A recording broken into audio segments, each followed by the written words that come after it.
Butuh sedulur ayo padha ngaji.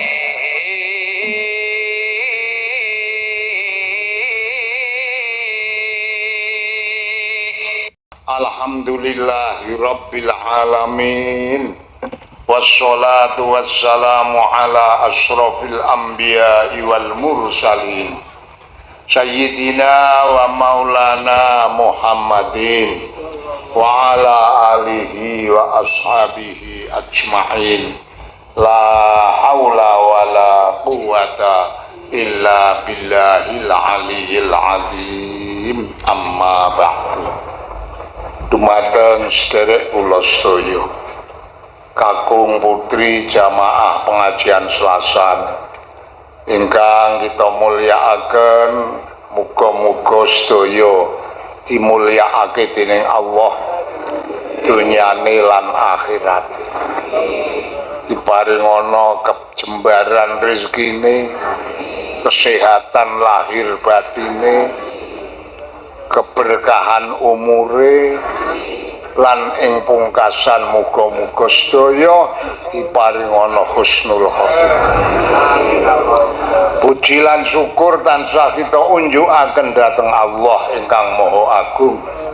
Awit saking peparingipun nikmat, rahmat, taufik, hidayah lan inayahipun wonten ing saat siang menika Allah nakdiraken kita sedaya diparingi saged kempal wonten ing majelis pengajian kanthi mboten manggihaken alangan. Muga-muga anggen kula panjenengan saka dalem tekan kene niat ngaji sepisan karo Allah dicateta dadi amal ingkang pun tampi dening Allah. Ping pindhone ledo niat ngaji muga-muga diparingi hasil ilmu ingkang manfaat dunya lan akhirat. Para sederek sedaya, kula arek mbaleni pengajian Kemis Pon.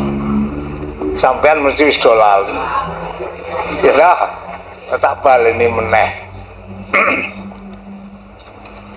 Nitik ngendikanipun Imam Ghazali, menungso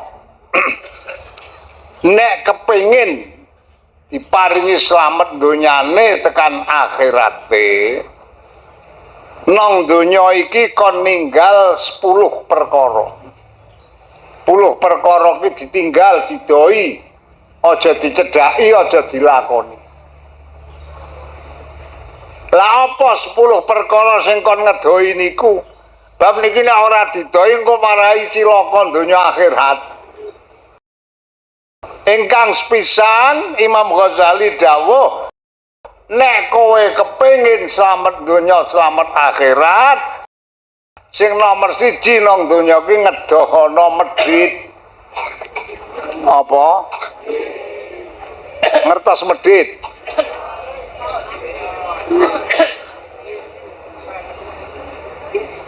Ya kono dipikir dhewe. Wong medhit niku tak rasa-rasake ora semang akhirate donyane wae. Tangga teparo kuwi dongane wis ora apik kok karo wong medhit niku. Leres napa mboten? Sing tak contohke sing gampang ae. Ora semang sapa-sapa aku wae.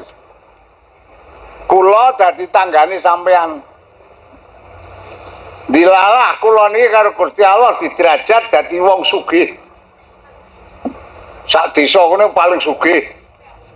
Ning ya alhamdulillah senajan sugih kondang le medhit. Upama kok kowe siji wektu wong kula niki duwe kebon rambutan nang pojok desa ngono kae to. Pas rambutane wis mateng tuwa abang, kula lak ngundang bakul, tak kon nilai, tak kon nebas. Nah, pas kula gek rembugan karo bakul niku nang kebon kula, sampean kuwi nuntun putune arek nang sawah. Liwat pinggir kebon kula niku. Dilalah putune sampean niku nglongok teng kebon kula weruh rambutan mateng-mateng. Putu sampean kepengin njur nembung karo sapa putune iki mau? Karo mbahne to? Nggih mboten? Mbah lo rambutan lah ha. Terus mboten? Akrana sampean mboten gadah lah ya oleh ngandani ora duwe. Mbah lo rambutan, Mbah. Ora duwe. Wong panjenengan duwe le jam ora duwe, ane ngomong bocah ora ngerti. Akhire nangis. Sing jenenge simbah nek ditangisi karo putu tetep. Nggih, mboten. Akhire ora ketung kepriye sampean wong kalih kula tangga layo njur nembung kalih kula. Mas Kiai lah ngono. Apa yuk? Niki putu kula kok kepengin rambutan, mbok nyuwun rambutan niku setunggal. Ane wong pancen kula wis kondang kalo-kole. Kula le jawab rambutan ora weh-wehke. Siji ana regane. Ora kuat tuku rambutan aja ngimpi mangan rambutan. Kula tetep mboten nyukani. Putu sampean nangis ora? Nangis ora? Jur bareng nangis dituntun karo banter keto. Iya ora? Juk. Lek muni kaji nek sambar gelap. Kuwi tangga. Niki dadi wong medhit ki nang donya ae dongane tangga iso ora apik. Alah dilalah mantel tek rong dina. Kula niku mlebu rumah sakit. Nah, sampean ketemu karo tanggane takoni yu napa? Wis krungu apa? Mas Kiai mlebu rumah sakit. Sampean muni priye? Kae muni syukur. Masyaallah. Iki dadi wong iki nang medhit iki nang donya dongane tangga wis ora. Alah dilalah. Mandang let rong dina meneh mati. Tekan ngomah digawa ambulan tuwi. Sapa kae? Mas Kiai. Sampeyan ngene piye? Masyaallah. Niki contoh ingkang gampil. Mula medhit ki kon ngedohi sebab donyane wae wong medhit niku dongane tangga wis ora leres napa mboten? Niki. Mula bener Imam Ghazali le ngendika, nek kepengin slamet donya akhirat sing nomor 1 medhit didohono. Aja dilakoni. Iki setunggal. Ya wis pal jaman kuno makuno yang jenenge medhit ki ora ana keuntungane. Nggih to, Nggih. Wong Kanjeng Nabi piyambak mawon le ngendika ngeten kok. Istangzilur rizqa bis shadaqah. Nek kowe iki kepengin arep keduman rezeki saka Gusti Allah, kowe iki ngetokno sedekah.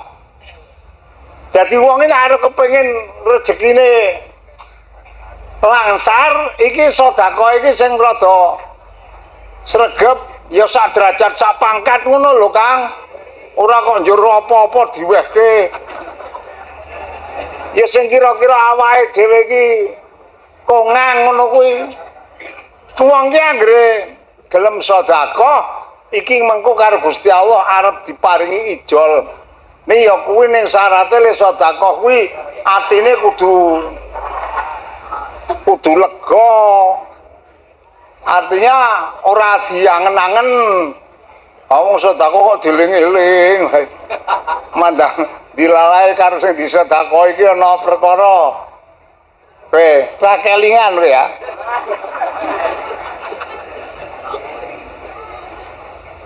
Iki jenenge ora ikhlas niku ya. Terus betul. Wah jadi jebulane li sedekahno gampang nek li nata atine isane cul niku angel. Mula Kanjeng Nabi dawuh ana ulama sing ngendikake wong sedekah kuwi ikhlase ati, legane ati kaya nek sampean dong tes ngising. Nek sampean ngising kan semak brojol ngono ki njur dieling-eling apa ora? Ora ditoleh barang. Ayo kuwi sedekah iki kon ngono kuwi. Dadi aja dangen-angen. Nek metu cul mpun. niki donyane tekan akhirate karo Gusti Allah tetep arep diparingi ijol. Tetep diparingi ijol. Mula Kanjeng Nabi dawuh istangzilu rizqa bisadaqah. Nek kowe kepengin keduman rezeki, kowe sedekah. Oh niki ingkang nomor setunggal, muga-muga awake dhewe do iso ngedoi apa mau? Medhit. Allahumma ngene iki ya kudu didandani dhewe, Kang.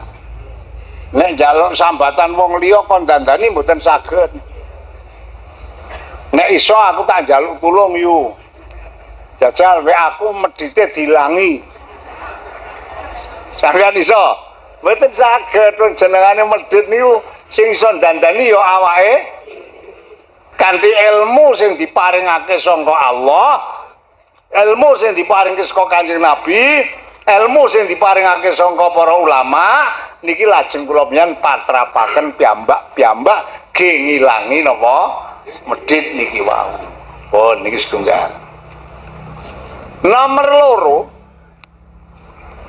nek kula sampean kabeh do kepengin slamet dipun dawuhaken kon padha ngedoi ninggal gumedhe. Gumedhe iki ya kementrus. Gumedhe iki ora semang ngucap wong ati wae iso gumedhe kok. Paling tak contohke kula upamane. Kula jagong nang dhuwur ta niki nggih. Sampeyan nang ngisor. Niki kok ati kula niki nang kene kok. Wong semono jan gembel kabeh. Sing paling agung ning aku. Niki namanipun gumedhe. Niki padahal ati kula mung muni ngono kuwi. Niki pun termasuk rusak. Ora bakal slamet. Dadi gumedhe ora kudu diketokke. Nang jero ati ki iso nglakoni gumedhe. Mula monggo ditata. Oh apa? Gumedhe. Malah nek cara dawuhe Imam Ghazali ge ngilangi gumedhe niku beliau maringaken dawuh ngeten. Nek lamun kowe kepethuk maring wong tuwa, atimu kon duwe penyono, wah aku karo simbah kae apik simbah. Lah kok ngono? Simbah kae lek lahir wis dhisik, ling ibadah wis gasik, ganjarane akeh. Aku lek lahir keri ling ibadah sithik ganjarane. Niku nek wong enom kepethuk wong tuwa. Lah nek wong tuwa kepethuk wong enom, iki ya kon duwe penyono sing apik. Aku karo cah enom kae apik cah enom. Kok ngono, Mbah? Kae lahir gak wingi sore. Lek maksiat lak gak sithik, aku wis zaman Jepang. Jadi berarti dosane aku karo cah enom kae akeh aku. Iki wonge ngriso. Ngoten niku mangke gumedene ilang. Nek ora iso ngoten niku mboten saged. Anjur kula sampean kepethuk wong sugih. Iki ya kula sampean kon nyono apik, aja nyono ala. Wong kepethuk wong sugih kok sampean kok njur sing ora-ora. Ragumun sugih wong truyul ah. Wong sampean ya ora tau kepethuk karo truyule kok iso muni lho. Penyono lha iku ora slamet nek kok ngono kuwi. Mulane monggo sing nomor loro awake dhewe muga-muga iso ngilangi napa gumedhe niki wau aja nganti temempel teng ati kula panjenengan sedaya. Dadi yo ati kula sampeyan iki ati sing andhap cara dawuh Kanjeng Nabi. Bab Nabi dawuh man takabbara wada'ahullah wa man tawadha'a rafa'ahullah. Wong ki nek gumedhe engko karo Gusti Allah arep diasorake. Ning wong ki nek gelem tawadhu arep diangkat derajate karo Gusti. Iki sing nomor loro, muga-muga awake dhewe do bisa ngilangi rasa gumedhene sing teng ati kula sampeyan dhewe-dhewe niki. Allahumma ati kula niki mula wis bola-bali tak maturke. Kula niki ngaji ngeten nggih. Niate kula ya ndandani awak kula dhewe, ndandani ati kula dhewe. bareng-bareng kali sampean kabeh. Kula niku nek kaya ngene kon nasihati ora wani aku. Apa meneh mau idzah wah ora wani aku. Ana wong nasihati kudu awake dhewe wis luwih apik mengko aku ki urung ya wis teko bareng-bareng ngono ya Kang ya. As luweh. Dene sampean gelo arek ora rene ya luweh. Terus nabudan. Pancen anane kok ngene iki wah arep piye? Aku arep ngomong apik kok nyatane ora apik malah digeguyu. Leres mboten? Lah mila monggo. Kanthi lantaran dawuh ingkang kula aturaken, awake dhewe bareng-bareng ndandani ati. Pisan aja nganti kula sampean ki tumindak medhit, ping pindho aja nganti duwe rasa Sing nomor 3, perkara sing ngrusakake menungsa donyane lan akhirate niku ngendikane Imam Ghazali kon ngedoi ujub kuwi gawok karo lelakon apike awake dhewe. Dadi awake dhewe digumuni ngono lho. Iki tak contohke sing gampang ngene. Upamane sampean ki nang desa kono ki ya melarat-melarate wong sak desa upamane. Nek dilalah pas ana pembangunan masjid niku sampean kok iso ndeleke amal jariah blawu 200 sak. Lah iki sampean kok gumun karo awake dhewe. Aku ki yo gumun. Anis badhe pangkate aku. Wong mangan sambedinane wae ora tau iso wareg. Kok aku kok yo iso deleh blawu 200. Ngono kuwi saking gumune karo awake dhewe kok kadang do ngomongke. Nang yasinan omong. Aku ki jan gumun karo awak iki ngopo to Kang? Aku lha ya weruh aku melarat-melarate wong sak desa. Pembangunan masjid ke alhamdulillah aku deleh 200 sak. Niki jenenge gumun karo apike awake dhewe. Ngene iki ngrusake lelakon kok niku. Paham mboten? Lah niki mila monggo. Nek awake dhewe iki iso tumindak bagus, monggo disyukuri. Aku iso ngene iki merga pitulunge Gusti. Leres mboten? Ora merga apa-apa ning merga pitulunge Gusti. Iki insyaallah mangke ujube ilang, anggere apa-apa balik Allah. Aja digumuni lakon api awake dhewe. Dibalekke nang pitulungane Gusti. Wes. Iki kaya men tak terangke 5. Nek kabeh ngono tak malah lali kabeh. Nggih ta nggih? Iki oleh 3 ya, Kang. Kon ninggal apa mau? Medhit. Gumedhe. Ujub utawa gawok karo awake gumun karo lalakone awake dhewe. Nomor 4 Imam Ghazali dawuh nek kula sampean kepengin slamet donya slamet akhirat iki nomor 4 kon ninggal pamer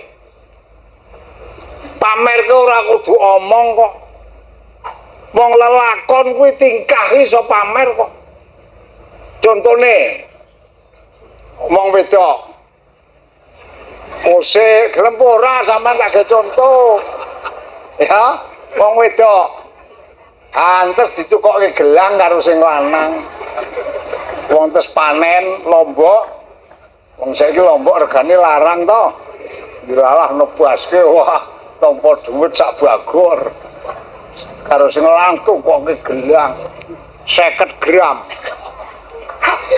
norolas dinggo kabeh. Terus dilalah esuk-esuke arep mangkat nang pasar. Gelange dinggo mandang tekan pojok desane kepethuk karo tanggane, jenengane karo tangga ditakoni, "Arek nandi yu? Kok gasik temen?" "Arek nang pasar." Meng muni arek nang pasar kok ngene-ngene apa karepmu dadak? Napa niki mergane? Wong marep nang pasar wis mang dadak ngene-ngene barang iki ngopo? Dadi pamer ki ora kudu ngomongke, tingkah iso dadi. Paham mboten? Wah jebulane ya angel tenan kok. Masya Allah. Jadi nongken iki penyakit ati iki pirang-pirang sing kudu ditambani didandan. Ana sing ucapan ya upamane contoh. Wong suarane apik. Kula nah wis. Nek cedak contoh sampean ndak nesu. Aku terus ya gogok ngene kaya maca Quran kok dadak dilagokke barang diapik-apike arep golek ndase apa. Iki nek karo jerone ya ben krungu nek aku ki suarane iki jenenge pamer lho. Wah, Masya Allah. Jadi dandani penyakit ati, nambani penyakit ati sing jenengane medhit, gumedhe, ujub, pamer iki wah ora gampang. Mula muga-muga awake dhewe diparingi ana pitulunge Gusti Allah. Bisa diparingi kesehatan lahir batin, iso bareng-bareng lek ngaji, diparingi tutuk bisa hasil ilmu sing manfaati dunya lan akhirat. Allahumma ya teko ngaji ngene iki wae ya. Cocok ora? Nek ora cocok ya tak wis aku. Jadi aku iki ngejak ayo dandan awake dhewe iki ben iso slamet donya slamet. Pohon. Sing nomor 5 ngendikane Imam Ghazali lamun kepengin slamet sing nomor 5 kon ninggal dreng apa ngertos drengki sampean wis tahu apa urung drengki kuwi nek tanggane sedulure keparingan nikmat awake dhewe atine ora kepenak kono ke wong tuku Honda nganggo duit-duite dhewe le nyambut gawe ya jan peng-pengan dilumpuk-lumpukke padahal cukup tuku Honda go bali tekan omah dijajal dilalah nang kidul desa nglancangi sampean kaya njur mandeg nuwun sewu Bayu kula riyen niki gek jajal ya kelom gem ketabrak motor wah la ilaha illallah iki njur ketemu pirang perkara wong kono kuwi le prihatin dhewe kok sampean dadi kok le ndongake Masya Allah niki naminipun napa wah drengki iki ya pancen mula Kanjeng Nabi lek weling jan estu iyakum wal hasada fa innal hasada yaqulul hasanat kama taqulun narul hatab kowe kabeh para menungso aja pisan-pisan padha tumindak drengki niki ndikane Nabi sebab apa mergo drengki iki bisa ngentek-entekake ngamal bagus sing wis dilakoni karo Allah dilebur kabeh ganjarane kaya dene oleh ngentek-entekake geni maring kayu obong nek ana blarak garing kedobong ngono sak trek kira-kira sedina entek ora lah niki tak contohke sing gampil pamane awak kula nggih kula niki ya wah ya ahli sedekah ya ahli jamaah ya ahli tatek muamal apik niki ning kula niki siji wektu kok dilae temindak drengki karo tangga apa karo sedulur apa karo sapa ati kula niku drengki niki saknalika nalika kula temindak drengki niki amal kula sing wis tak lakoni pirang-pirang taun niki karo Allah dilebur kabeh dadi cara engko diwerohke nang akhirat iki kula niku kere ora gablek apa-apa sebab wis dihapus dening tindakan apa niki wau drengki mila monggo kula sanget-sanget ngarep-arep dhateng donga sampean kabeh muga-muga awake dhewe iki sing do ahli selasan bisa ninggal drengki insyaallah menungso iki anggere iso ninggal 10 perkara sing didhawuhake kan panjenengane Imam Ghazali kula panjenengan arep keturutan kasembadan karo Allah arep dijabahi dadi wong sing slamet donya slamet.